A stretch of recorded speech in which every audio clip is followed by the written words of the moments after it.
സംസ്ഥാന സ്കൂൾ കലോത്സവത്തിന് നാളെ തുടക്കമാകുകയാണ്. സ്വർണ്ണക്കപ്പിന് ഇപ്പോൾ കൊല്ലത്ത് സ്വീകരണം നൽകുന്നു. കൊല്ലത്തേക്ക് സ്വർണ്ണക്കപ്പ് എത്തിച്ചിരിക്കുകയാണ്. 2 ദിവസമായി യാത്ര തുടരുകയായിരുന്നു സ്വർണ്ണക്കപ്പ്. ഇപ്പോഴാണ് അത് കൊല്ലം ജില്ലയിലേക്ക് എത്തിച്ചേരുന്നത്. വലിയ സ്വീകരണം കപ്പിന് കൊല്ലം ജില്ലയിൽ നൽകുകയാണ്. ആശ്രാമത്താണ് സ്വീകരണം നൽകുന്നത്. ഇതിന്റെ തത്സമയ ദൃശ്യങ്ങളാണ് ഇപ്പോൾ പ്രേക്ഷകർ കണ്ടുകൊണ്ടിരിക്കുന്നത്.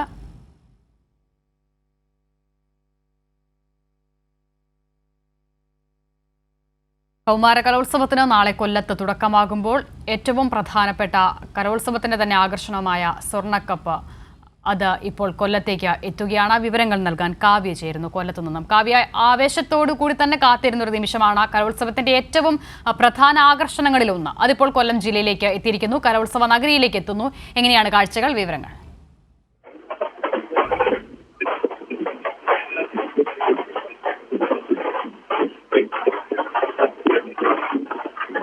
കാവ്യ അല്പസമയത്തിനകം തന്നെ വിവരങ്ങൾ നൽകാനായി ചേരും. വലിയ സ്വീകരണം കൊല്ലം ജില്ലയിൽ സ്വർണ്ണക്കപ്പിൽ കാണാൻ കഴിയുന്നുണ്ടെന്ന് മനസ്സിലാക്കുന്നു. 62ാമത് സംസ്ഥാന സ്കൂൾ കലോത്സവത്തിന് 117.5 പവന്റെ സ്വർണ്ണക്കപ്പും വഹിച്ചുകൊണ്ടുള്ള ഘോഷയാത്ര അത്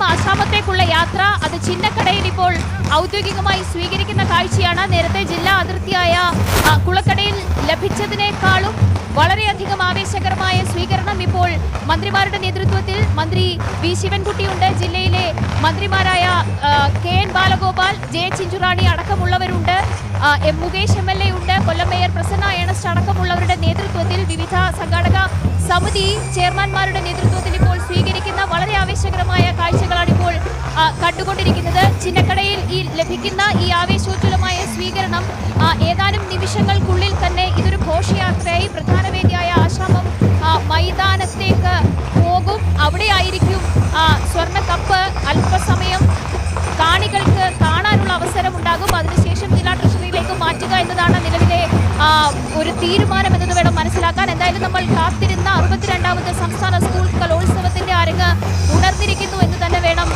പറയാൻ. കലയുടെ രാപ്പകലുകൾ ഇനിയുള്ള ദിവസങ്ങൾ കൊല്ലം നഗരിക്ക് അക്ഷരാർത്ഥത്തിൽ വലിയൊരു കലാമേളയ്ക്ക് തന്നെയാണ് ഇവിടെ ആവേശോജ്വലമായി തുടക്കം കുറിച്ചിരിക്കുന്നതെന്ന് വേണം മനസ്സിലാക്കാൻ. പ്രത്യേകിച്ച് ചിന്നക്കടയിൽ ഏറ്റവും പ്രധാനമായി എടുത്തു പറയേണ്ട കാര്യമെന്ന് പറയുന്നത് ഒരു വലിയ ജനാവലിയുടെ സാന്നിധ്യം തന്നെയാണ്.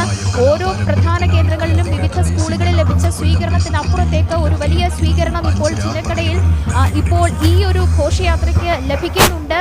നമുക്കറിയുന്നത് പോലെ തന്നെ ഈ 117.5 പവന്റെ സ്വർണ്ണക്കപ്പും വഹിച്ചുള്ള ഘോഷയാത്രയായി കോഴിക്കോട് നിന്നും ഇതാദ്യമായാണ് ഇങ്ങനെയൊരു ഘോഷയാത്ര തന്നെ ഏർപ്പെടുത്തിക്കൊണ്ട് ഇത്തരത്തിൽ ഒരു വലിയൊരു സ്വീകരണം സ്വർണ്ണക്കപ്പിന് ലഭിക്കുന്നത്. ഏറ്റവും കൂടുതൽ പോയിന്റ് 62ാമത് സംസ്ഥാന സ്കൂൾ കലോത്സവത്തിൽ നേടുന്ന ജില്ല ഇവിടെ നിന്നും ആ കപ്പ് കൊണ്ടുപോകുമോ അതോ ആതിഥേയ ജില്ലയായ കൊല്ലം ഇക്കുറി കപ്പ് സ്വന്തമാക്കുമോ എന്ന ഒരു ആവേശകരമായ കാഴ്ചകൾക്കാണ് ഇനിയുള്ള നിമിഷങ്ങൾ കാത്തിരിക്കുന്നത്. പ്രത്യേകിച്ച് നാളെയാണ് സംസ്ഥാന സ്കൂൾ കലോത്സവത്തിന് ഔദ്യോഗികമായ തുടക്കം. അതിനുശേഷം രാവും പകലുമില്ലാതെ വലിയ തോതിൽ ഇത്രയധികം വേദികളുണ്ട്, നിരവധിയായ വേദികളുണ്ട്, 12,000-ൽ പരം മത്സരാർത്ഥികളുണ്ട്, ഇത്രയധികം ഇടങ്ങളുണ്ട്. പ്രത്യേകിച്ച് കൊല്ലത്തിന്റെ ഒരു സവിശേഷത എന്ന് പറയുന്നത് വിവിധ മേഖലകളിലായി നിരവധിയായി വേദികൾ ക്രമീകരിച്ചിരിക്കുന്ന ഒരു സംവിധാനം ഇവിടെ വളരെ കൃത്യമായി തന്നെ വിദ്യാർത്ഥികൾക്ക് എത്തിക്കൊണ്ട് അവരുടെ എല്ലാ സൗകര്യങ്ങളും മുന്നൊരുക്കങ്ങൾ കൃത്യമായി തന്നെ ക്രമീകരണങ്ങൾ ഏർപ്പെടുത്തിക്കൊണ്ട് ഇക്കുറി പതിവ് പോലെ തന്നെ കലാമേള അതിന് തുടക്കമാകുന്നു എന്നത് തന്നെയാണ്. എന്തായാലും അതിന് ഒരു വിളംബര ഘോഷയാത്രയ്ക്ക് സമാനമായി തന്നെയാണ് ചരിത്രത്തിലാദ്യമായി ഈ സ്വർണ്ണക്കപ്പ് ഘോഷയാത്ര അതിന് ഇപ്പോൾ കൊല്ലത്ത് സ്വീകരണം നൽകിയിരിക്കുന്നതെന്ന് വേണം മനസ്സിലാക്കാൻ. ചിന്നക്കടയിൽ അല്പസമയം മുൻപാണ് ഈ സ്വർണ്ണക്കപ്പും വഹിച്ചുകൊണ്ടുള്ള ഘോഷയാത്ര എത്തിച്ചേർന്നത്. ഇവിടെ നിന്ന് ആശ്രാമം മൈതാനത്തേക്ക് ഇതേ ഘോഷയാത്രയായി തന്നെ പോകും. പ്രധാന വേദിയിലേക്ക് ഒരു വലിയ സ്വീകരണമായിരിക്കും അവിടെയും ഈ സ്വർണ്ണക്കപ്പിന് നൽകുക. കഴിഞ്ഞ കലോത്സവങ്ങളിൽ കണ്ടതിന് സമാനമായി തന്നെ വടക്കൻ ജില്ലകളുടെ അതിവാശിയേറിയ പോരാട്ടമാണോ കോഴിക്കോടും പാലക്കാടും അവസാന നിമിഷം കലാകിരീടത്തിന് വേണ്ടി ഇഞ്ചോടിച്ച് മത്സരിക്കുന്ന ആ ഒരു പോരാട്ട വീര്യം തന്നെയാണോ ഇക്കുറി കാണാനാവുക അതോ ആതിഥേയ ജില്ല അടക്കമുള്ള മറ്റ് ജില്ലകൾ ഈ സ്വർണ്ണക്കപ്പ് സ്വന്തമാക്കുമോ എന്ന വലിയ ചോദ്യവുമായാണ് ഇപ്പോൾ നിരവധിയായ കുട്ടികൾ മത്സരാർത്ഥികളൊക്കെയും ഇവിടെ എത്തിച്ചേർന്നിരിക്കുന്നത്. മത്സരാർത്ഥികൾക്കപ്പുറത്തേക്ക് ഈ സ്വർണ്ണക്കപ്പ് കാണുന്നതിനായും ഒരു വൻ ജനാവലി തടിച്ചു കൂടിയിട്ടുണ്ട്. ദൃശ്യങ്ങളിൽ അത് കാണാൻ കഴിയുന്നുണ്ട് എന്നതാണ് മനസ്സിലാക്കുന്നത്.